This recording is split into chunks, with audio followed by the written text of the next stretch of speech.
नमस्कार, आप देख रहे हैं पंजाब केसरी टीवी। आज हमारे साथ है खास guest doctor Rajiv Kapila. Ayurvedic doctor हैं, पिछले काफी समय से चंडीगढ़ में सेवाएं दे रहे हैं और आयुर्वेदिक पर अब लोगों का विश्वास बढ़ा है। खासकर हम बात करें कोरोना काल के बाद, लोग आयुर्वेदिक में स्पेशली आते हैं, आयुर्वेदिक नुस्खे अपनाते हैं, इनका कोई साइड इफेक्ट भी नहीं होता और लोगों पर इसका असर भी होता हुआ दिखता है। डॉक्टर राजीव कपिला जी, आपका पंजाब केसरी टीवी में स्वागत है। नमस्कार जी। सर, कोरोना काल की हम बात करें तो काफी लोगों ने त्रासदी देखी है, क्या क्या लोगों को समस्याएं नहीं आई और कोविड के बाद लोगों का लाइफस्टाइल भी चेंज हुआ है।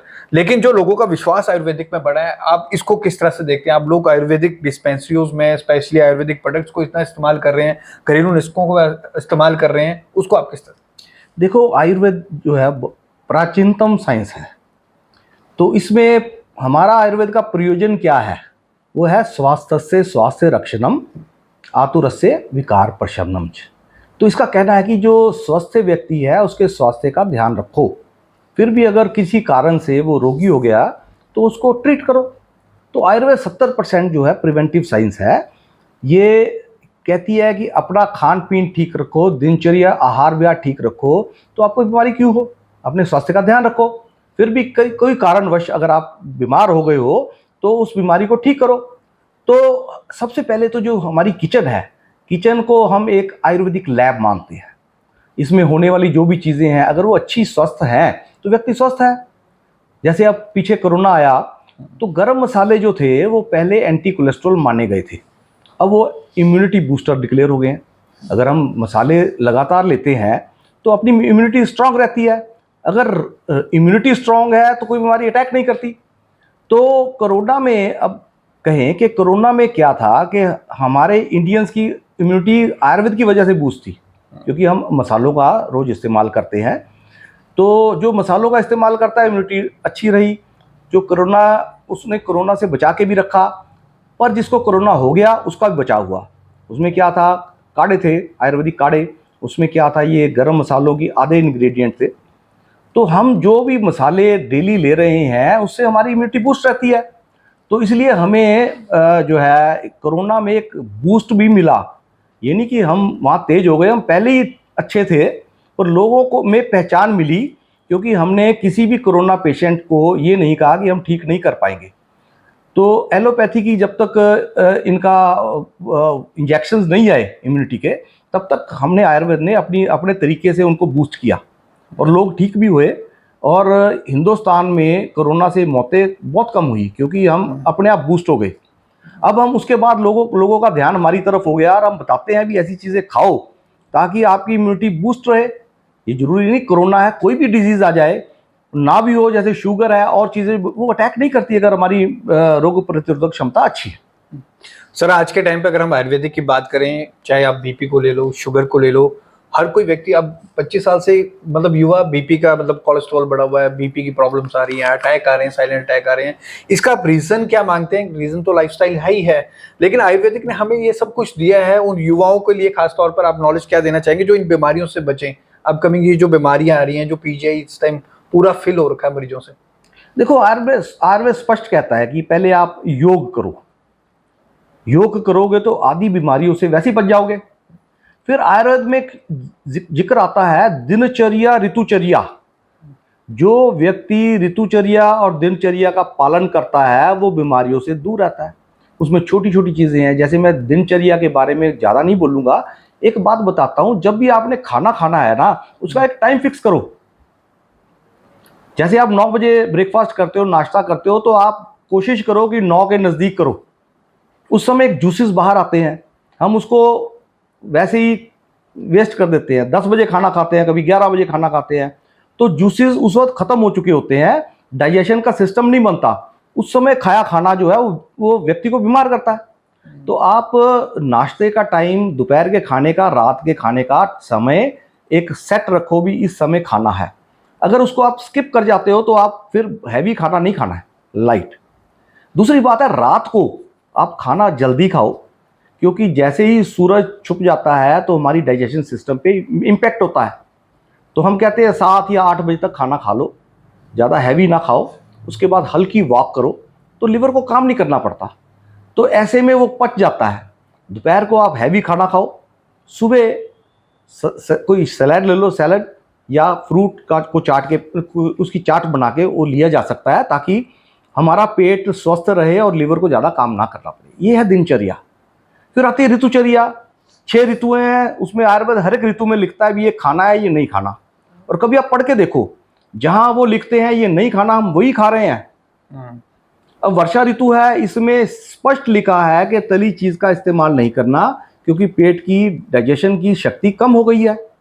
हमारे रोज पकौड़े चलते हैं, रोज समोसे आते हैं, तो इन चीजों को अवॉइड करना है वर्षा ऋतु में। इसमें क्या है, इस दिनों में नज़ला, जुकाम, खांसी, बुखार ऐसी चीज़ों सामने आती हैं। फिर लोगों के डाइजेशन पावर नहीं है, पेट खराब हो जाता है, उल्टियाँ लग जाती हैं, दस्त लग जाते हैं।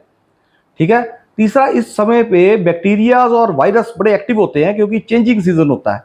तो इसमें गलत मत खाओ, बाहर का ज़्यादा खराब चीज़ मत खाओ, पैक्ड चीज़ ले लो खानी है। तो पेट का ध्यान रखो, ताकि हम उल्टियाँ टट्टियों से भी बच सके और हमारा खाया भोजन पच सके।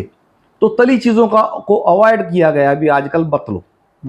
ठीक है। अगर हम इन चीज़ों को ऋतुचर्या के हिसाब से चीज़ें लेते हैं, जैसे पीछे ग्रीष्म ऋतु आई थी, उसमें सबसे ज़्यादा ये था कि दही खा लो।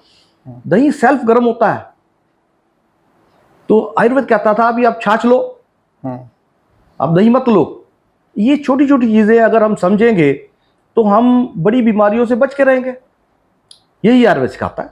कपिला जी, अभी मैं एक वीडियो देख रहा था, सोशल मीडिया पे काफी वायरल है। अगर किसी व्यक्ति को, कहीं पे हम जा रहे हैं, कहीं हम पब्लिक प्लेस पे हैं, किसी को हार्ट अटैक आ गया, तो नॉर्मल है सीपीआर तो दे सकते हैं, लेकिन आयुर्वेद में एट ए टाइम हमारे पास एम्बुलेंस की सुविधा नहीं है, हमारे नजदीक हॉस्पिटल दूर है, नजदीक नहीं है। ऐसे में हम उसको क्या कर सकते हैं जिससे वो रिकवर हो जाए और उसको हार्ट अटैक मतलब असर ना करे? देखो, ऐसा है कि इस समय हमें कुछ एलोपैथी या और सिस्टम्स की जरूरत पड़ती है। आयुर्वेद इतना तेज या सक्षम नहीं है कि एकदम बीमारी का इलाज कर दे। हमें भी थोड़ा समय चाहिए। ठीक है। छोटी मोटी चीजें हैं, आयुर्वेद में कई कहा है कि अगर आप मिर्च खाते हो, मिर्च जो है वो हार्ट अटैक से आपको बचा के रखती है। और कई चीजें हैं, जैसे एंटी कोलेस्ट्रॉल चीजें हैं। मुलट्ठी है, मुलट्ठी इज एंटी कोलेस्ट्रॉल। थोड़ा सा मुलट्ठी का रोज इस्तेमाल करोगे तो आपका कोलेस्ट्रॉल लेवल ठीक रहता है। फिर दालचीनी जो है अपने ब्लड को थिन करती है, थिनर है।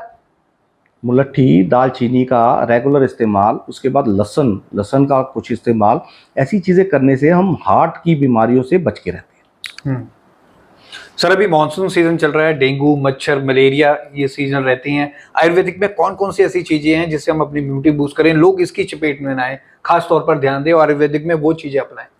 देखो, कोरोना में जो हम इम्यूनिटी बूस्टर कहते रहे हैं, वो उसके लिए नहीं है, वो हर एक चीज़ के लिए है। आप अगर इम्यूनिटी बूस्टर काढ़े लेते हो तो आपको ये चीज़ें अटैक नहीं करती। ठीक है ना।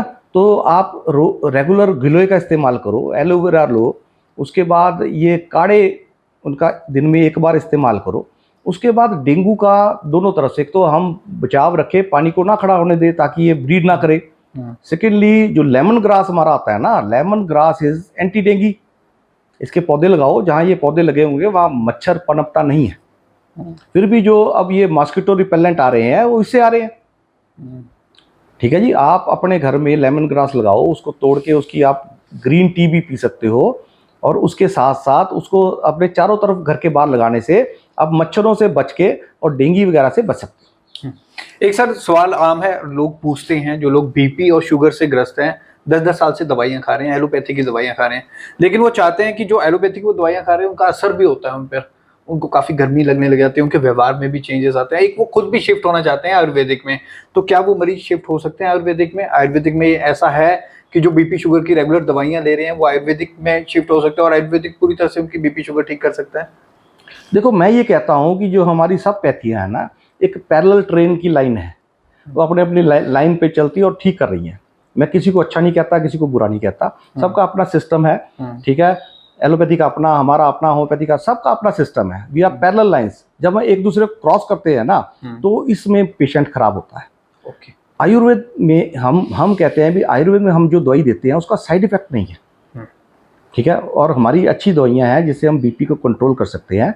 ऐसा भी है, अगर व्यक्ति कोई आयुर्वेदिक सिस्टम पर चेंज करना चाहता है वो कर सकता है, हम उसको कंट्रोल कर लेते हैं, चाहे वो शुगर है, चाहे ब्लड प्रेशर है, और या चाहे कोई बीमारी है। हमारी दवाइयों के इफेक्ट, साइड इफेक्ट्स नहीं है, क्योंकि ये नेचुरल सिस्टम से बनी हुई है। जो साल्ट से बनी है, कई बार ये नहीं कहता वो नुकसान करती है, पर कई बार ऐसा अंदेशा भी हो जाता है वो नुकसान। हमारी आयुर्वेद सिस्टम नुकसान नहीं करता और हर एक चीज़ को ट्रीट करता है, परंतु ये लाइफस्टाइल डिजीजेज हैं। पहले लोगों में इतनी ही थी, ब्लड प्रेशर शुगर नहीं थी, अब कॉमन है। कॉमन क्या है, अपने जब बच्चे हमारे छोटे होते हैं हम इतना खिलाते हैं उनको, इतना कोलेस्ट्रॉल, 4 अंडे खा जा, ये वो आहिस्ता आहिस्ता कुछ ना कुछ सिस्टम खराब भी करता है।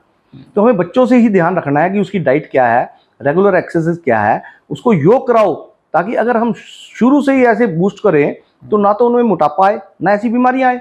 तो आयुर्वेद तो ये कहता है कि हम बीमारी को आने ही ना दें, आ जाती है तो हम उसको ट्रीट करते हैं। फिर एक सर, आप यहाँ पर स्पेशली पंचकर्मा एक करवाते हैं, कई लोग आते हैं कि पंचकर्मा का बहुत फर्क पड़ा उनकी बॉडी पर। ये पंचकर्मा पद्धति क्या है और कौन कौन सी बीमारियां इससे ठीक होती हैं? देखो, ये Panchakarma is specialised therapy in Ayurveda, specialised है। इसमें क्या है, 5 कर्म के साथ हम व्यक्ति की सारे देह को, शरीर को शुद्ध कर देते हैं। तो उसमें पहले 2 पूर्व कर्म है, स्नेहन, उसके बाद है सेकंड स्वेदन। स्नेहन से ऐसा होता है, या तो हम उसको देसी घी पिलाते हैं, ठीक है जी, या फिर आजकल लोग देसी घी पसंद नहीं करते तो हम उसकी मालिश करते हैं। मालिश में भी एक सीधी अभ्यंग है, अभ्यंग के बाद पोटली मसाज है, पोटली मसाज के बाद वस्तीज है। ये करके हम उस पोर्शन पे ऑयलिंग करके व्यक्ति को ठीक कर लेते हैं। उसके बाद देते हैं स्वेदन, स्वेदन है स्टीम बाथ। तो स्टीम बाथ देने से, ये दोनों काम करने से जितने भी जोड़ों के तकलीफ है या वायु के रोग हैं उसमें निजात मिलती है।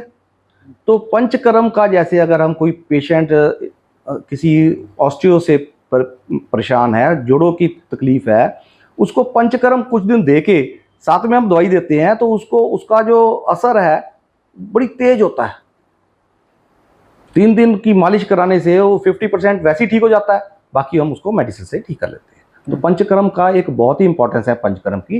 फिर हमारे यहाँ शिरोधारा है, सिर पे हम ऑयल गिरते हैं जिससे दिमाग की बीमारियाँ जैसे माइग्रेन, सिर दर्द होना, ठीक है जी, परेशानी, तो ऐसी चीज़ों में बहुत राहत मिलती है। तो ये अच्छे काम के लिए पंचकर्म स्पेशलाइज्ड है। इसके साथ साथ अगर हम दवाइयाँ लेते हैं और पंचकर्म कराते हैं, पेशेंट को बहुत जल्दी आराम आता है। तो ये है डॉक्टर राजीव कपिला। आयुर्वेदिक में काफ़ी नुस्खे हैं, काफ़ी चीज़ें हम अपना सकते हैं जिससे हमारी इम्यूनिटी बूस्ट होगी। और आजकल की अगर हम लाइफस्टाइल की बातें करें, जैसे बीपी, शुगर, कई चीज़ें हम आप देखते हैं, उन सभी चीज़ों पर अपने सवाल पूछे, क्या इसका इलाज है और आयुर्वेदिक में कौन कौन से नुस्खे हम अपना सकते हैं। भगवत सिंह, पंजाब केसरी, जगबानी टीवी, चंडीगढ़।